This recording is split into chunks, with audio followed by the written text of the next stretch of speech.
In this question, let A vector is equal to 3i plus 2j plus k and B vector is equal to 2i minus j plus 3k and C be the vector such that A plus B vector cross C vector is equal to 2 times A cross B plus 24j minus 6k vector and A minus B vector plus I vector का dot product C vector equal to -3 दे रखा है। तो C vector का magnitude का square find करना, right.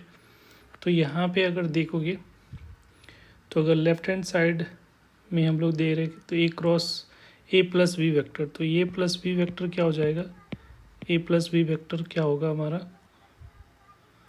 हम लोग क्या कर लेते हैं पहले सी वेक्टर को हम लोग एज्यूम कर लेते हैं एक्स आई प्लस वाई जे प्लस जेड के। तो बेसिकली एक्स वाई जेड की वैल्यू फाइंड कर दोगे और 3 कंडीशन दे रखा है तो 3 इक्वेशन बन जाएगा और एक्स वाई जेड की वैल्यू निकाल देना उसका स्क्वायर का, उसका फिर उसके बाद मॉडुलस निकल जाएगा, ठीक है। तो यहाँ पे दे रखा है, यहाँ हम लोग देख रहे हैं ए प्लस बी वेक्टर क्या हो रहा है। तो ए प्लस बी वेक्टर पहले एलएचएस में देखते हैं ये वाला पार्ट। तो ए प्लस बी वेक्टर क्या हो रहा है, दोनों वेक्टर को ऐड करोगे तो ये जो वैल्यू आएगी वो 5i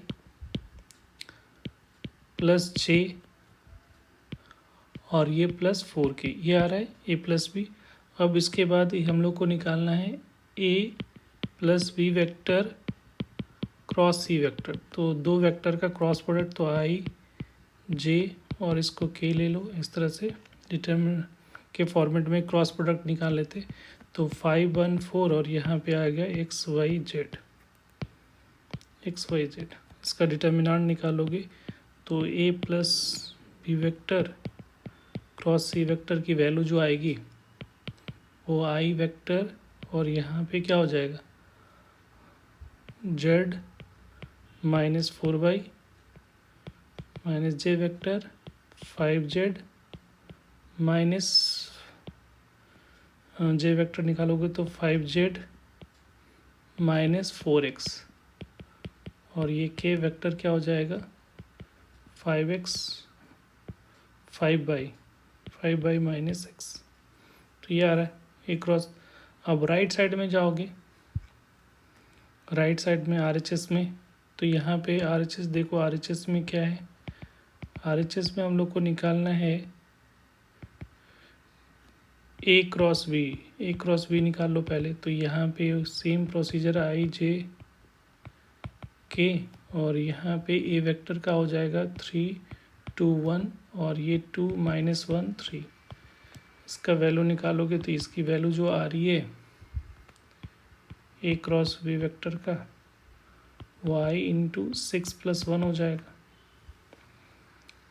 6 + 1 और यहाँ पे माइनस जे और इसको करोगे तो 9 -2 फिर प्लस के और यहाँ से जो वैल्यू आ रही है वो -3 होगा, -3 और ये -4, ठीक है।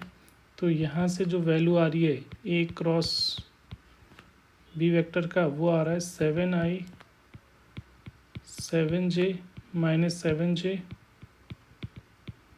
-7k, ठीक है। अब यहाँ पे जो वैल्यू निकालना है राइट साइड में वो 2 टाइम्स ए क्रॉस बी पहले निकालोगे, ए क्रॉस बी तो ये हो जाएगा 14i 14j -14k। तो 2 टाइम्स ए क्रॉस बी और प्लस 24j है -6k। तो इसमें ऐड करोगे तो ये तो आई तो एज इट इज़ रह जाएगा, इसमें 24j ऐड किया तो ये हो जाएगा +10j हो जाएगा और यहाँ पे -20k हो जाएगा। तो ये आ रहा है राइट साइड का। अब दोनों इक्वेशन 1 और इक्वेशन 2 को इक्वेट कर दो, इसको इक्वेशन 1 बना लिया, इसको इक्वेशन 2। तो 1 और 2 से जब इक्वेट करोगे इन दोनों का, तो आई को आई से इक्वेट किया तो इसकी वैल्यू कितनी आएगी 14। तो यहाँ पे आप लिख सकते हो z minus 4y is equal to 14। दूसरा है माइनस साइन लगाओ, तो माइनस से या तो प्रोडक्ट कर लो, तो या ऐसा लिख सकते हो माइनस 5z और यहाँ पे माइनस 4x, या ऐसा लिख सकते हो माइनस तो 4x minus 5z is equal to क्या हो जाएगा 10।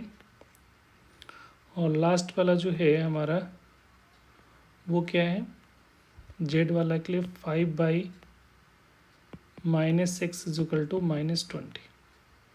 तो ये 3 इक्वेशन यहाँ से आ रहा है और एक कंडीशन और दे रखी है, ठीक है। तो उस कंडीशन को अगर यूज़ करोगे तो वो क्या दे रखा है, a माइनस बी वेक्टर। तो a माइनस बी वेक्टर क्या होगा, अगर दोनों को सब्ट्रैक्ट करोगे a माइनस बी को, तो ये हो जाएगा i, दोनों को सब्ट्रैक्ट करोगे तो 3i में से 2i सब्ट्रैक्ट किया तो i, और 2j माइनस तो प्लस 3k, तो i प्लस 3j, और यहाँ पे क्या हो जाएगा माइनस 2k। तो हम लोग को जो वैल्यू निकालना है a vector minus B vector plus i vector, और उसके बाद जो है dot product with c vector है। तो यहाँ पे i एक और ऐड हो जाएगा इसमें, तो ये 2i हो जाएगा प्लस 3j हो जाएगा माइनस 2k, और c वेक्टर हम लोग को पता है x प्लस एक्स आई प्लस वाई जे प्लस जेड के। तो इसका डॉट प्रोडक्ट निकाला तो ये क्या हो जाएगा 2x plus 3y minus 2z, और इसकी वैल्यू क्या दे रखी है माइनस 3, तो ये हो गया। तो ये इक्वेशन, एक इक्वेशन ये बन रहा है। अब यहाँ पे हम लोग क्या करें कि यहाँ से वैल्यू निकाल लो, तो यहाँ से वैल्यू निकालोगे तो यहाँ y के फॉर्मेट में लिख लेते हैं, तो z की वैल्यू क्या आ जाएगी, z की वैल्यू यहाँ पे 14 प्लस 4y लिख सकते हो, और यहाँ से x की वैल्यू निकालो तो x की वैल्यू जो हो जाएगी वो 5y प्लस 20 हो जाएगा। अब ये दोनों वैल्यू इस इक्वेशन में सब्स्टिट्यूट कर लेते हैं, तो इक्वेशन में सब्स्टिट्यूट करोगे तो माइनस 3 यहाँ पे हो गया 2 इंटू एक्स के जगह पे क्या पुट करेंगे 5y plus 20 plus 3y, Z के जगह पे क्या पुट करोगे 14 प्लस 4y, तो ये माइनस 3 हो गया, और ये कितना आ रहा है 10y हो गया, ये हो गया हमारा 40 प्लस 3y माइनस 28, और ये माइनस 8y। तो यहाँ से अगर देखोगे तो ये टोटल किधर क्या आ रहा है, इधर तो 40 प्लस 28, तो ये कितना आ रहा है, ये माइनस 12 हो जाएगा, प्लस 12 तो इधर आएगा तो माइनस 12, तो माइनस 3 माइनस 12, और इधर 10y प्लस 8y तो 2y प्लस 3, तो यहाँ पे आ गया 5y। तो यहाँ से y की जो वैल्यू मिल रही है, यहाँ से y की वैल्यू हो जाएगा क्या हो जाएगा y is equal to minus 3 हो रहा है, क्योंकि माइनस 15 डिवाइडेड बाई 5 करोगे तो माइनस 3 आ रहा है। तो y की वैल्यू माइनस 3 आ रहा है, तो यहाँ पे पुट कर दो y की, तो z की वैल्यू क्या हो जाएगी 14 प्लस 4 माइनस 3 है ना, तो ये कितना हो रहा है 14 माइनस 12, तो यहाँ से z की वैल्यू क्या आ जाएगी, तो यहाँ से z की वैल्यू आ रही है 2। x की वैल्यू निकालना चाहते हो तो 5 माइनस 3 प्लस 20, तो ये हो गया 15, तो ये इसकी वैल्यू x की वैल्यू क्या हो जाएगी माइनस प्लस 5 हो जाएगा ना, प्लस 5। अब हमारा जो निकालना है वो है c का वेक्टर का मॉड का स्क्वायर।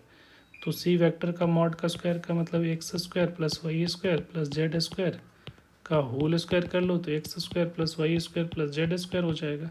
तो ये वैल्यू जो आ रही है एक्स का स्क्वायर का मतलब 5 का स्क्वायर, वाई का स्क्वायर का मतलब हो गया माइनस 3 का स्क्वायर, और जेड का मतलब 2 का स्क्वायर। तो ये जो आ रहा है 25 प्लस 9 प्लस 4, तो ये जो वैल्यू आएगी वो डेट इज़ 38। तो इसका जो करेक्ट आंसर होगा वो क्या हो जाएगा 38। तो 38 is the correct answer, 38। Thank you.